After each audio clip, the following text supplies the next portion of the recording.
বিপদে মুসিবতে সহায়তা করো তুমি, দুঃখ বেদনায় শান্ত নাও তুমি। হারানোর ব্যথা যদি ঘিরে ধরে আমাকে,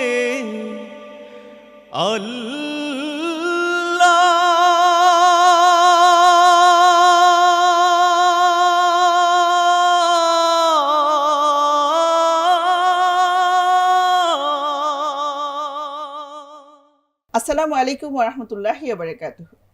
বাংলাদেশ থ্যালাসেমিয়া সমিতি নিবেদিত স্বাস্থ্য ও সুন্নাহ অনুষ্ঠান প্রতি সকলকে স্বাগত। সুপ্রিয় দর্শক, আমাদের আয়োজনটি আমাদের সকলের সচেতনতার জন্য করা হয়েছে।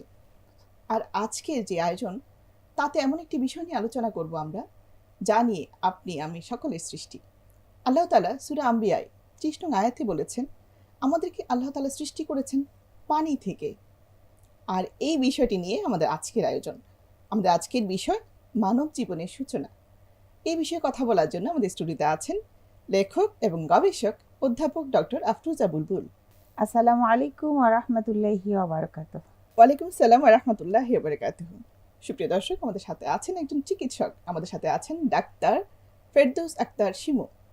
আসসালামু আলাইকুম ওয়া রাহমাতুল্লাহ। ওয়ালাইকুম আসসালাম ওয়া রাহমাতুল্লাহি ওয়া বারাকাতুহু। সুপ্রিয় দর্শক, আপনাদের সাথে রয়েছে আমি নুসরাত তামান্না ফারুকী। আর আজ যে বিষয় নিয়ে কথা বলবো, আমরা তো শুরুতে বলেছি মানব জীবনের সূচনা। একটু আপার কাছে জেনে নিই। আপা, আমাদের জীবনের যে সূচনা, ঠিক তো বিশাল একটা ব্যাপার। এই বিষয়টা যখন শুরু হবে, তার পূর্বে মায়ের এবং পরিবারের প্রস্তুতিটা আসলে কেমন হওয়া দরকার? খুবই গুরুত্বপূর্ণ, এবং যেটার জন্য আমাদের অনেক পরিবারকে অনেক রকমের ভুক্তভোগী হতে হয়, এরকমের একটা বিষয়। আমি প্রথমে ধন্যবাদ জানাচ্ছি এই প্রশ্নটার জন্য, এবং ডেফিনেটলি এটা আমাদের সবার জন্য সচেতনতা সৃষ্টি করবে বলে আমি আশা করি। প্রথমে যেটা বলবো সেটা হচ্ছে, ইসলামে যেটা বলে যে এটা আসলে শুরু হয় কি জীবন সঙ্গিনী নির্বাচনের মধ্য দিয়ে। মানে কি সন্তান আমি নিতে চাই বা কেমন সন্তান আমি চাই, এইটাকে মাথায় রেখে আমি আমার জীবনসঙ্গী কিংবা জীবনসঙ্গিনীকে নির্বাচন করব। এর জন্য আল্লাহ রাব্বুল আলামিন শিখিয়ে দিয়েছেন। যেমন সূরা আল ফুরকানের ৭৫ নম্বর আয়াতে আল্লাহ রাব্বুল আলামিন বলেছেন যে মানুষদেরকে বা ইমানদারদেরকে সম্বোধন করে আল্লাহ বলছেন যে তোমরা বলো যে হে আমাদের প্রতিপালক, আপনি আমাদেরকে এমন জীবনসঙ্গী বা জীবনসঙ্গিনী দান করুন এবং এমন সন্তান সন্ততি দান করুন যারা আমাদের চক্ষু শীতলকারী হবে, এবং আমাদেরকে মুত্তাকিদের ইমাম বানিয়ে দিন বা মুত্তাকিদের নেতা বানিয়ে দিন। সুবহানাল্লাহ, এটা একটা দোয়া। পরিবার গঠনে আগে থেকেই করবে। মানে সে যখন বিয়ে করতে যাচ্ছে তার আগে থেকে আল্লাহর কাছে দোয়া করতে থাকবে যে এমন সঙ্গী এবং সঙ্গিনী যে কিনা আমার চক্ষু শীতল করবে, আমার অন্তরের প্রশান্তির কারণ হবে, এবং আমাদেরকে এমন সন্তান দান করুন যারা আমাদের অন্তরকে শীতল করবে, চক্ষু শীতল করবে। এবং নিজেদের জন্য বলা হচ্ছে যে আমাদেরকে মুত্তাকিদের ইমাম বানিয়ে দিন, যারা মুত্তাকি, যারা পরহেজগার, তাদের মধ্যে লিডারশিপ আমাদেরকে দিয়ে দিন। তো এই সুন্দর একটা দোয়া দিয়ে কিন্তু আমাদের জীবনটা শুরু হয়। এটা আমরা অনেকেই জানি না। আমরা বিয়ে করার দরকার বিয়ে করে ফেলি, যাকে পছন্দ হয়েছে চোখে তাকে ছাড়া আমার চলবেই না, এরকমের একটা পাগলামির মধ্য দিয়ে অনেক ফ্যামিলি গঠিত হয়। পরবর্তীতে দেখা যায় সে ফ্যামিলিতে কোনো সুখ শান্তি থাকে না, ছাড়াছাড়ি হয়ে যায় বা অনেক অশান্তি তৈরি হয়।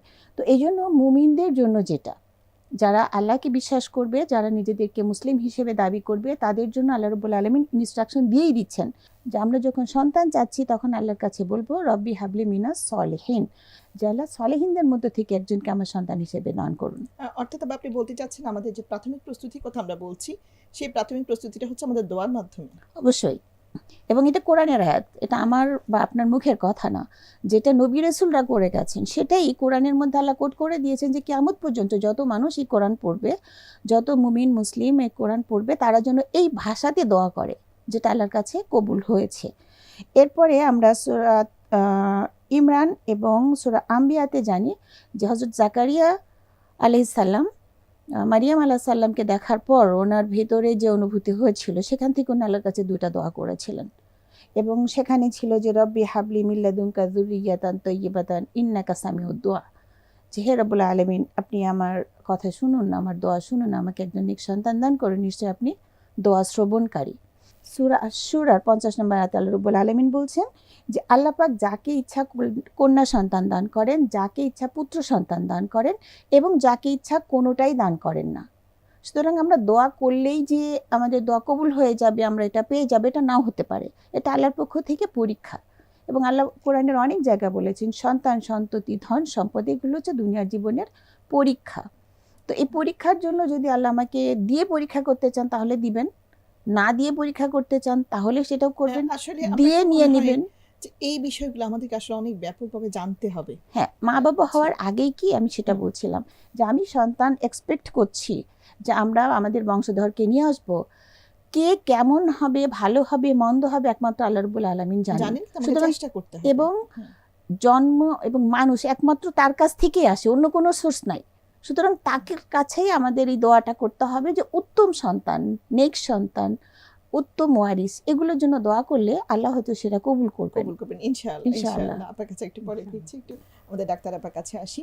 আপা বলছিলেন যে আমাদের মানসিকভাবে যে প্রস্তুতির কথা, সেটা হচ্ছে আমাদের অবশ্যই আল্লাহ তাআলার কাছে চাইতে হবে। আল্লাহ যেন আমাদের দোয়া কবুল করেন, সেটা আমাদের প্রথম প্রায়োরিটি থাকবে। কিন্তু বাস্তব জীবনে আমাদের শারীরিক যে দিকটা থাকে, আসলে শারীরিক একটা প্রস্তুতির ব্যাপার থাকে, সেটা পরিবার এবং মায়ের কেমন প্রস্তুতি হওয়া দরকার? অসংখ্য ধন্যবাদ আপনাকে আমাকে এত সুন্দর একটা আলোচনায় অংশগ্রহণের সুযোগ করে দেওয়ার জন্য। এটা হচ্ছে যে নেপোলিয়নের কথা থেকেই যদি আসি, যে ছোটবেলায় আমরা রচনায় লিখতাম যে give me a good mother, I will give you a good nation. আসলে একটা সুস্থ মা, সেটা শারীরিক বা মানসিকভাবে হলে উনি একজন সুস্থ সন্তান দিতে পারবে, সেটা শারীরিক হোক, সেটা মানসিক হোক। তো এই প্রি কনসেপশনাল কাউন্সিলিং সেটা আসলে মিনিমাম যেটা টাইমিং, সেই টাইমিংটা হচ্ছে অন্তত আমরা যখন প্রস্তুতি নিব তার হচ্ছে যে 3 মাস আগে আমি বাবা মা হতে চাই, বাবা মা হতে চাওয়া তো একটা দম্পতির আসলে চরম আরাধনা, একটা সুস্থ বাচ্চা। তো সেটা 3 মাস আগে থেকেই যদি হচ্ছে যে আমরা নিই, আমরা যেটা করি হচ্ছে যে প্রথম 3 মাসে আমাদের কিছু কম্পোনেন্ট আছে যে হচ্ছে প্রি কনসেপশনাল, এটা হচ্ছে গর্ভ পূর্ববর্তী প্রস্তুতি। সেখানের মধ্যে হচ্ছে যে আপনার প্রথমে যেটা আমাকে একটা প্ল্যান করতে হবে যে হ্যাঁ, আমি এই টাইমে বাচ্চাটা নিতে চাই। এটা একটা স্বাভাবিক শরীরবৃত্তীয় প্রক্রিয়া। প্রতিটা মেয়ে, যাদের আল্লাহ হচ্ছে যে আপা যেটা বলেছেন যে যার কপালে আছে যে সে মা হবে, তাহলে তাকে সেই সন্তানটা ধারণ করতে হবে, সেই সময়টা তাকে পার করতে হবে। এটা হচ্ছে যে একদম স্বাভাবিক একটা শরীরবৃত্তীয় ঘটনা। কিন্তু ওই সময়টায় মাত্রাতে একটা সাপোর্ট লাগে। সেই জন্য আসলে প্ল্যানিংটা শুধু বাবা মা করলেই হয় না, সেখানে আমাদের হচ্ছে যে পুরো পরিবারের হচ্ছে যে একটা হচ্ছে সাপোর্টের একটা দরকার পড়ে। তা আমরা প্ল্যান করলাম, আর আমরা ডাক্তাররা যেটা করি মিনিমাম হচ্ছে যে 3 মাস আগে থেকে একটা ফলিক অ্যাসিড, যেটা খুবই, এটা হচ্ছে যে একটা ওয়াটার সলিউবল ভিটামিন, এটা আমরা হচ্ছে যে দিয়ে থাকি। তারপরে হচ্ছে যে যদি মায়ের বা বাবার, এখন আসলে বাবারও দেখা গেছে, আগে শুধু হচ্ছে যে দেখা যেত যে হচ্ছে সুস্থ মা আমরা এক্সপেক্ট করতাম, আসলে এখন আমরা সুস্থ বাবাও এক্সপেক্ট করি। কারণ দেখা যাচ্ছে বংশানুক্রমে হচ্ছে যে বাচ্চার ভেতরে হচ্ছে যে বাবা বা মা দুজনের যদি কোনো ডিজিজ থাকে, যেমন ধরেন ডায়াবেটিস থাকে, প্রেশার থাকে, কারণ হচ্ছে দুইজন হচ্ছে যে থ্যালাসেমিয়ার বাহক থাকে বা রক্ত সংক্রান্ত কোনো থাকে, সেই জিনিসগুলো আমরা আগেই সর্ট আউট করে ফেলি যদি ওনারা আমাদের কাছে আসেন, সেই সুযোগটা আমাদেরকে দেন। তারপরে হচ্ছে যে মায়ের যদি কোনো ইমিউনাইজেশন, যেমন হচ্ছে যে টিকা, যেই টিকাগুলো হচ্ছে যে বাচ্চা সংক্রমিত হতে পারে, সেগুলো আমরা যখন ওনারা প্ল্যানিংয়ের জন্য আসে, আমরা চেষ্টা করি যে ওনাদেরকে সেগুলো কমপ্লিট করে ফেলানোর জন্য। এখন যদি আগে দেয়া না থাকে, আগে যদি না দেয়া না থাকে, এটা আমাকে কি করবে, এটা কেন করতেছি আমি? আমার প্রেগনেন্সিটাকে সেফ করার জন্য, স্মুথ করার জন্য, মা এবং সুস্থ বাচ্চা পাওয়ার জন্য। তো এই ক্ষেত্রে তারপরে আমরা যখন হচ্ছে যে ওনার যখন আমাদের এনরোলড হয়ে গেল, তারপরে আমাদের যে কাজটা হলো সেটা হচ্ছে আমরা সামনে ওনার রিস্ক অ্যাসেসমেন্ট করি। যে হচ্ছে যে দেখা গেল যেমন হচ্ছে যে একটা, যে যদিও হচ্ছে আমাদের এই সাবকন্টিনেন্টে আসলে যেটা হয় যে আত্মীয়র মধ্যে খুব বিয়ে, এটা এখন একটু কমে এসেছে। তো দেখা যায় যে হচ্ছে যেগুলো হচ্ছে বংশানুক্রমে, যেমন হচ্ছে আমার ফার্স্ট কাজিনের সাথে আমার বিয়ে হলো, সেই ফার্স্ট কাজিনের বাবা, আমার বাবা তো একই রক্ত, সেম রক্ত, ওনারা দুইজনই ওনাদের শরীরে কিছু প্রচ্ছন্ন জিনিস রেখে দেয়, যে জিনিস আমার সন্তানের ক্ষেত্রে গিয়ে দেখা যাবে প্রকট হয়ে যাচ্ছে। যেমন হচ্ছে যে আগে আমরা যেটা দেখতাম, যেমন হচ্ছে থ্যালাসেমিয়া, যদি আমরা একটা রোগ ধরি, এই থ্যালাসেমিয়াটা দেখা যেত মা আর বাবা যদি প্রচ্ছন্ন অবস্থায় থাকতো, বাচ্চার ক্ষেত্রে সেটা ডিজিজ আকারে পরিণত হচ্ছে।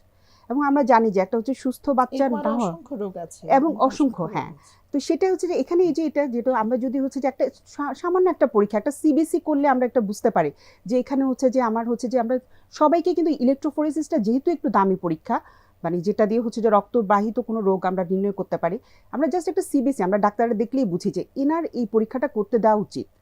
করতে দেওয়ার পরে যদি হয় দেখা যায় যে, কারণ দেখা যাচ্ছে যে এখন যে শুধু 2জন থ্যালাসেমিয়ার বাহক হলেই হবে তা না, আমাদের একটা হিমোগ্লোবিন ই ডিজিজ আছে, সেটারও হচ্ছে যে প্রচ্ছন্ন প্রকট আছে। দেখা যাচ্ছে যে বাবা মা 2জন 2 ডিস্ট্রিক্টে, একজন হচ্ছে ইয়ের হচ্ছে যে প্রচ্ছন্ন নিয়ে আসছেন, আরেকজন থ্যালাসেমিয়ার প্রচ্ছন্ন নিয়ে আসছেন, কিন্তু বাচ্চার ক্ষেত্রে 4জন বাচ্চার মধ্যে একজন বাচ্চা সেই সম্ভাবনা থাকতেছে প্রকট হয়ে দেওয়া। তো এই জিনিসগুলো যদি হচ্ছে বাবা মারা আমাদের কাছে আসেন, আমরা হচ্ছে যে ওনাদেরকে এই পরামর্শগুলো দিতে পারি যে হচ্ছে যে এভাবে করলে হচ্ছে যে, এবং ধরেন হচ্ছে আচ্ছা কেউ হলো না, হয়ে গেল বাচ্চা, সেই ক্ষেত্রেও কিন্তু এখন হচ্ছে আমাদের একটা আসছে যে জেনেটিক একটা হচ্ছে যে অ্যানালাইসিস করে আমরা বুঝতে পারি, প্রথম গর্ভাবস্থার হচ্ছে যে 9 সপ্তাহের মধ্যেই বুঝতে পারি, সেটা হচ্ছে যে বাচ্চার যে ফুল হয় সেই ফুল থেকে আমরা একটা জেনেটিক টিস্যু নিয়ে পাঠিয়ে দেখতে পারি যে হচ্ছে বাচ্চা কি সেটার বাহক হবে কিনা, এবং তখন আমরা বাবা মাকে সেই অপশনটা দিই যে আপনার বাচ্চা ডিজিজ হবে, আপনি কি সেই প্রেগনেন্সিটা কন্টিনিউ করতে চান কিনা। এই বিষয়টা নিয়ে আমি একটু আপার কাছে আসি। গর্ভাবস্থা, এই যে গর্ভাবস্থা যখন সন্তান এসে যাচ্ছে পৃথিবীতে, যখন প্রাণটা চলে আসছে, আসলে মা তখন আর আগের মতো একা নন, তিনি অনেক বড় একটা দায়িত্ব নিয়ে ফেলেছেন, যে তার সন্তান হতে পারে পৃথিবীর যে কোনো বড় কিছু, হতে পারে তার জান্নাতের বাহক। এখন এই জায়গাটা গর্ভাবস্থা থেকে যদি তাকে নার্সিং করতে হয়, মানে সেই বাচ্চার যত্ন নিতে হয়, তাহলে তিনি নিজের কিভাবে যত্ন নেবেন? আচ্ছা, তোর আগে আমি আবার একটা কথার সাথে বলে আছি, যেটা আপা বলছিলেন যে আমাদের কাজিনদের মধ্যে বিয়ে, এটার পজিটিভ নেগেটিভ দুটাই আছে। তো ইসলাম যেটা বলে এবং আল্লাহ রসুল সাল্লাল্লাহু আলাইহি ওয়াসাল্লাম যেটা বলেছেন, বংশ পরম্পরায় যেন রিলেটিভসদের বা আত্মীয়দের মধ্যে বিয়েটা না হয়, একটা বা দুইটা জেনারেশন হয়েছে, থার্ড জেনারেশন পর্যন্ত যেন না যায়। তো তখন দেখেন এটাকে নিষেধ করা হয়েছিল। এখনকার সায়েন্স প্রমাণ করছে যদি এরকম থাকে তাহলে তাদের মধ্যে এই যে বিভিন্ন জটিল রোগগুলো হওয়ার প্রকট সম্ভাবনা থেকে যাচ্ছে। অর্থাৎ তাহলে আমি একটু প্রশ্ন করি, সেটা হচ্ছে কারো যদি এরকম সম্ভাবনা থেকে যাচ্ছে পরপর দুটা বংশে, তখন তাদের মধ্যে কি করা উচিত? একটু সচেতনতা, অবশ্যই আপা যেগুলো বলেছিলেন সেদিকে যাওয়া উচিত অবশ্যই। আচ্ছা, এরপরে যেটা আপনি বললেন যে গর্ভে ধারণ থেকে তো মা কি করবে, কোরআন যেটা বলেছে মানুষের জন্মটা কিভাবে আসছে, সূরা আলাক যদি আমরা দেখি যে যখন বিজ্ঞান এটা ধারে কাছেও ছিল না, মানে আমাদের চিকিৎসা বিজ্ঞান বলেন আর আবিষ্কার করতে পারে, এখন মানে এটা কি 200 বা 250 বছর আগে এরা আবিষ্কার করেছে যে মানুষের জন্মটা কিভাবে হচ্ছে। এর চেয়ে অনেক আগে, প্রায় 1500 বছর আগে কোরআন বলে দিচ্ছে, আল্লাহ রাব্বুল আলামিন কোরআনের মধ্যে বলে দিয়েছেন যে ইকরা বিসমি রাব্বিকা আল্লাযী খলাক, খলাকাল ইনসানা মিন আলাক। তো এই যে আলাক যে শব্দটা, এটা এতটা গভীর যে এটা যদি আমি বিজ্ঞানকেও বলি যে একটা কথায় তারা এটাকে ট্রান্সলেট করুক, এটা কিন্তু তারা পারে না। এখানে বলা হয়েছে এমন শক্তি সম্পন্ন একটা জমাট রক্তপিণ্ড, যেটা আমরা বলি ইউটেরাসের সাথে শক্ত করে লেগে থাকে, যেটা ফুল বা এটাকে আমরা কি বলি প্লাসেন্টা, যেটা ফুল, যেটা যদি আমাদের ইউটেরাস থেকে খুলে যায় তাহলে বাচ্চা অ্যাবর্শন হয়ে যায়, তাই না, মিসড অ্যাবর্শন হয়ে যায়। তো এই যে শক্তি একটা এটার সাথে থাকে, চৌম্বক শক্তি আপনি যে শক্তিটাই বলেন না কেন, প্রচণ্ড একটা শক্তি সম্পন্ন একখণ্ড রক্তপিণ্ড, এখান থেকে মানুষের জন্মের উৎপত্তি আল্লাহ রাব্বুল আলামিন বলে দিচ্ছেন। এখানে যদিও এটা খুব বেশি সমর্থিত হাদিস থেকে না, তারপরেও ওলামা কেরামগণ বলেন যে গর্ভধারণের বিভিন্ন স্টেজে যেহেতু বাচ্চার বিভিন্ন অর্গানগুলো ডেভেলপ হতে থাকে, সুতরাং বাচ্চার মধ্যে মায়ের এই প্রভাবটা থেকে যায়। মা যদি হাসি খুশি থাকে বাচ্চা প্রফুল্ল হয়, মা যদি মনমরা থাকে ওই বাচ্চা হওয়ার সময় সে মনমরা হয়ে জন্মগ্রহণ করে। সুতরাং মায়ের যে অ্যাক্টিভিটিসগুলো থাকে এইটা বাচ্চার উপরে খুব প্রভাব বিস্তার করে। সুতরাং মাকে সচেতন থাকতে হবে যে উনি কেমন সন্তান চান, তাকে সেই কাজগুলো বেশি বেশি করতে হবে। এখন একজন মা যদি মনে করেন যে আমার সন্তানকে আমি কোরআনে হাফেজ করতে চাই, তাহলে মাকে বেশি বেশি কোরআন পড়তে হবে, মুখস্থ করার চেষ্টা করতে হবে, তাহলে বাচ্চার ব্রেনের মধ্যে ইনস্টলড হয়ে যাবে এবং পরবর্তীতে তার জন্য এটা সহজ হয়ে যায়। আমি আগেও বলছি, যদিও এটার সমর্থনে খুব বেশি জোরালো কোনো দলিল নাই, তারপর এটা প্র্যাকটিস যেটা হয়ে থাকে সেটা। এবং সবচেয়ে বড় যেটা সেটা হচ্ছে সারাক্ষণ পুরা সময়টাই আমাদেরকে কোরআনের সাথে লেগে থাকতে হবে। অর্থাৎ 9 মাসে যদি টার্গেট করে উনি কোরআনটাকে একবার খতম হ্যাঁ, দিতে পারেন। এবং যত বড় বড় মনীষীরা আছেন তাদের জীবনীগুলো কি পড়া, পড়া। জীবনীগুলো পড়লে কি হয়, মনের মধ্যে একটা হয় যে আমার সন্তানের এই এই ক্যারেক্টারিস্টিক্সগুলো তার মধ্যে থাকবে। তো এটা কিন্তু একটা পজিটিভ ইম্প্যাক্ট পড়ে। আপনি তারপরেও যে প্র্যাকটিসগুলো, যে কেউ যদি সব কোরআন পড়তে পারছে না বাট কিছু কিছু করে যদি পড়তে পারে, দ্বিতীয় মাসে সূরা ইউসুফ বলা হয়ে থাকে, যেহেতু ইউসুফ আলাইহিস সালামের চেহারা অনেক বেশি সুন্দর ছিল, সুতরাং দ্বিতীয় মাসে যদি কেউ সূরা ইউসুফটা বেশি বেশি পড়ে তাহলে সম্ভাবনা থাকে যে তার সন্তানটাও বেশি সুন্দর হবে, কারণ তার মাথার মধ্যে সারাক্ষণ ওই বেশি সুন্দর এই আইডিয়াটা ঘুরতে থাকবে মায়ের মধ্যে। তৃতীয় মাসে সূরা মারিয়াম, খুব ধৈর্যশীল পরহেজগার এরকমের সন্তান হওয়ার সম্ভাবনা বেশি। চতুর্থ মাসে সূরা লোকমান, যে কিনা হবে খুব ধার্মিক, যে কিনা হবে আল্লাহর একাত্মতার ঘোষক, যে কারোর সাথে কাউকে শরিক করবে না, পিতামাতার প্রতি সদ্ব্যবহার করবে, যার যার হক যেটা আছে সেটা সে পরিপূর্ণ করে দিবে। এই যে বিভিন্ন বিষয়গুলো, যত ইনস্ট্রাকশনগুলো দেওয়া আছে এগুলো তার মধ্যে আসতে থাকবে, বাচ্চার মধ্যে এটা আসবে। ষষ্ঠ মাসে বলা হয়েছে যে ইয়াসিন, আর আমরা জানি সূরা ইয়াসিন হচ্ছে সব ধরনের কষ্ট থেকে মানুষকে রিলিফ করতে সাহায্য করে। যেমন বলা হয়েছে যে যদি কোনো অসুস্থ ব্যক্তি থাকে তার সামনে সূরা ইয়াসিন যদি বারবার করে পড়া হয় তাহলে আল্লাহ রাব্বুল আলামিন তার কষ্টটাকে দূর করে দেন। তো ঠিক একইভাবে যেহেতু 6 মাস থেকে যে কোনো সময় ডেলিভারি হয়ে যাওয়ার একটা সম্ভাবনা থাকে, স্বাস্থ্যবিজ্ঞান ভালো বলতে পারবে, সন্তান গর্ভে থাকা অবস্থায় মানুষের উপরে অনেক এভিল আই বলি না আমরা, কুদৃষ্টি, এই কুদৃষ্টিটা পড়তে পারে। তারপরে মানুষ জাদু টোনা করতে পারে, ব্ল্যাক ম্যাজিক যেটা, সেটা হতে পারে। এইখান থেকে প্রিভেনশনের জন্য আমাদের যে বিষয়গুলো আছে, যে সকাল সন্ধ্যায় আমরা সূরা ইখলাস, সূরা ফালাক, সূরা নাস 3 বার করে পড়বো, নিজে সারা শরীরে ফু দিয়ে দিব। প্রত্যেক দিন সকালে সূরা ফাতিহা, ফজরের নামাজের পর সূরা ফাতিহা একবার, সূরা ইখলাস 3 বার, এটা পড়ে আমরা যদি 1 গ্লাস পানিতে ফু দিয়ে এটা প্রতিদিন খাই তাহলে এই ধরনের ডেভিল এভিল যাগুলো আছে এখান থেকে আল্লাহ রাব্বুল আলামিন মা এবং সন্তানকে প্রটেক্ট করবেন ইনশাআল্লাহ। ইনশাআল্লাহ ইনশাআল্লাহ। আপা তো খুব সুন্দর করে বলছিলেন, সেটা হচ্ছে আমাদের যখন মায়েরা একা থাকবেন না, যখন গর্ভাবস্থায় সন্তান ধারণ করে থাকবেন, এই সময় আপা মানসিকভাবে অনেকগুলো সাপোর্টের কথা বলেছেন, নিজের প্র্যাকটিসের কথা বলেছেন। এখন আপার কাছে একটু আসি, আসলে এই সময়টা তো শরীরবৃদ্ধি অনেক পরিবর্তন ঘটে, অনেক পরিবর্তন। সেক্ষেত্রে সন্তানের উপর যেন মায়ের যে স্ট্রেসনেস, যে মানে কষ্টের যে ছাপ, সেটা যেন সন্তানের উপর না পড়ে। তো কিভাবে উনি চলবেন যাতে তার সন্তান বুদ্ধিতে শারীরিকভাবে সুস্থভাবে বেড়ে ওঠে? ধন্যবাদ। আপার কথা ধরেই হচ্ছে ইয়ে করি, যেটা হলো হচ্ছে যে উনি যে বলেছেন ফুলের যে অংশটা, এটা আসলে আমাদের প্রথম সপ্তাহে যখন হচ্ছে যে একটা হচ্ছে যে শুক্রাণু একটা ডিম্বাণুর সাথে মিলিত হয়, তার 5 দিনের পরে গিয়ে হচ্ছে যে সেটা জরায়ুতে প্রতিস্থাপন হয়, শুরু হয়। তারপরে 12 সপ্তাহ পর্যন্ত, যেটাকে আমরা হচ্ছে 3টা ট্রাইমাস্টারে ভাগ করি, first trimester, second trimester, third trimester.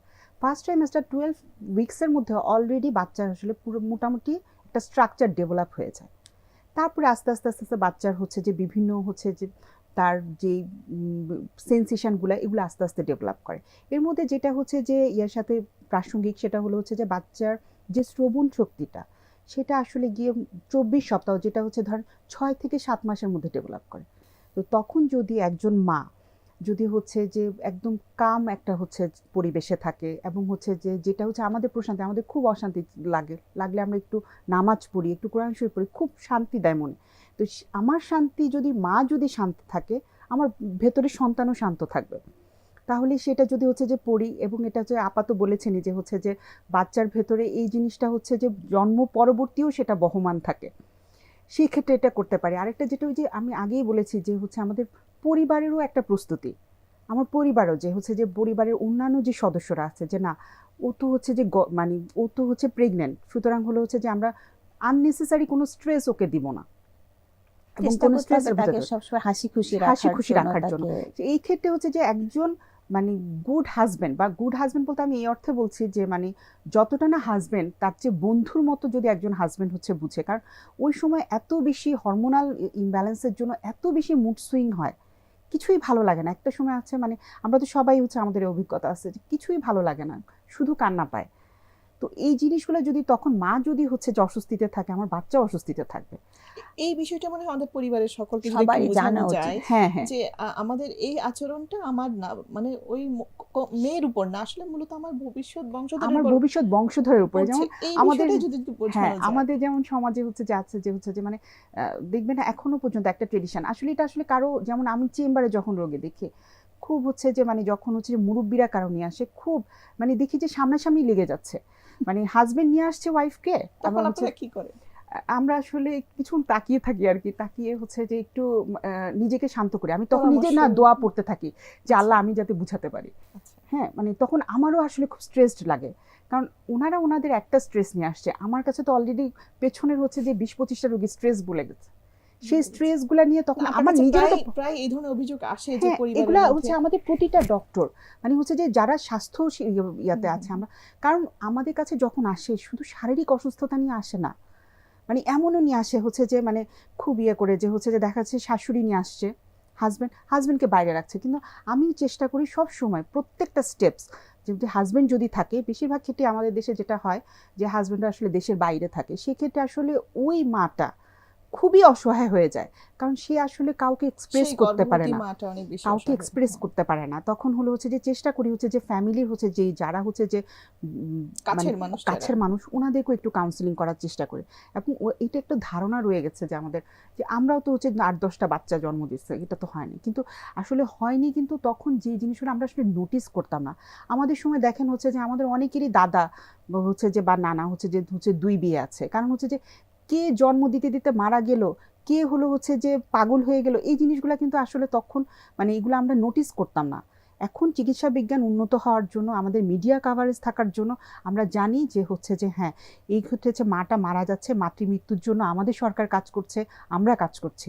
আবার সেইভাবে হচ্ছে যে আগে যেটা মানসিক একটা একদম আসতো না, প্রচুর মানে পোস্টপার্টাম আমরা যেটা বলি, গর্ভ পরবর্তী যেটা হচ্ছে যে ব্লু আছে, সাইকোসিস আছে, মানে এগুলো বিভিন্ন স্টেজগুলা হচ্ছে যে এখন হচ্ছে যেগুলো আমরা খুব পাচ্ছি। এবং আমরা ডাক্তাররা যারা হচ্ছে যে চেষ্টা করি যে হচ্ছে যে একটা গর্ভবতী মাকে যাতে প্রত্যেকটা হচ্ছে যে পরিবার থেকে যে সাপোর্ট, আমরা তো সবসময় থাকবো না, থাকি না, যারা থাকবে তারা যাতে তাকে বুস্ট আপ করতে পারে। আরেকটা যেটা হচ্ছে যে বাচ্চার যেটা লাইট সেন্সিটিভিটি, সেই সেন্সিটিভিটিটা আসলে ডেভেলপ করেছে 8 মাসের পর থেকে। তাহলে আমি যদি সেরকম হচ্ছে যে খুব বেশি, এই যে আমাদের হচ্ছে যে এখন দেখেন হচ্ছে যে আমাদের যেই সাউন্ড পলিউশন প্রচণ্ড বাড়ছে, বাচ্চা কিন্তু আমার গর্ভে, মায়ের গর্ভে, সে কিন্তু মাটা যে ইরিটেটেড হচ্ছে, বাচ্চাও কিন্তু ইরিটেটেড হচ্ছে। শুধু ডাক্তার যে আসলে পারবে, আমাদের কাছে আসলে তো মানে এটা সামাজিক সবসময় আসে একটা না। সামাজিক সামাজিক একটা তৈরি করা। সচেতনতা তৈরি এটা হওয়া। মিডিয়া কাজ করতে পারে, মিডিয়া তো জি। অবশ্যই অনেক কাজ করছে, আমাদের ইলেকট্রনিক মিডিয়া আছে এবং সোশ্যাল মিডিয়া যেগুলো আছে তারাও এই ব্যাপারে কাজ করতে পারে, কাজ করছে। যে এটা মানুষের কাছে পৌঁছে দিতে। ইনশাআল্লাহ আমরা ধারাবাহিকভাবে এই পরের পর্বে ইনশাআল্লাহ আরো আলোচনা করব। আবার সময় সংক্ষিপ্ততার কারণে এখানে শেষ করতে হচ্ছে। ধন্যবাদ বুলবুল আপা, সেই সাথে ধন্যবাদ জানাচ্ছি আমাদের সীমা আপাকেও। সুপ্রিয় দর্শক, অনুষ্ঠান জুড়ে আসলে আপনারা শুনেছেন যারা আমাদের সাথে ছিলেন, যে বিষয়টা আমরা আসলে পৌঁছে দিতে চেয়েছি সেটা হচ্ছে, আমরা তো ডাক্তারের কাছে যাচ্ছি, আমাদের অধিকাংশই কিন্তু এই যে জীবনের সূচনার বিষয়টা নিয়ে কিন্তু আমরা ডাক্তারের শরণাপন্ন হই, হয়তো কিছুটা শুনি কিছুটা শুনি না, সেটা থাকে, কিন্তু মানসিক যে বিষয়টা আমাদের প্রস্তুতির প্রয়োজন, সেটি মনে হয় আমাদের আরও বেশি সচেতন হতে হবে। অ্যাটলিস্ট আমাদের হাতে একটা ফোন আছে, আমরা যদি সার্চ দিয়ে আমাদের অজানা বিষয়গুলো জেনে নিতে পারতাম, আমাদের ধর্মীয় দিক, মানসিক দিক, শারীরিক দিক, তাহলে হয়তো আমাদের জীবনটা অনেক আগে থেকে আরও সুন্দর হতে পারত। তবে প্রত্যাশা রাখি ভবিষ্যতে ইনশাআল্লাহ আমরা আমাদের জীবনকে আরও গুছিয়ে চলব। ইনশাআল্লাহ দেখা হবে আগামী অনুষ্ঠানে। সে পর্যন্ত সবাই ভালো থাকুন, সুস্থ থাকুন। আসসালামু আলাইকুম।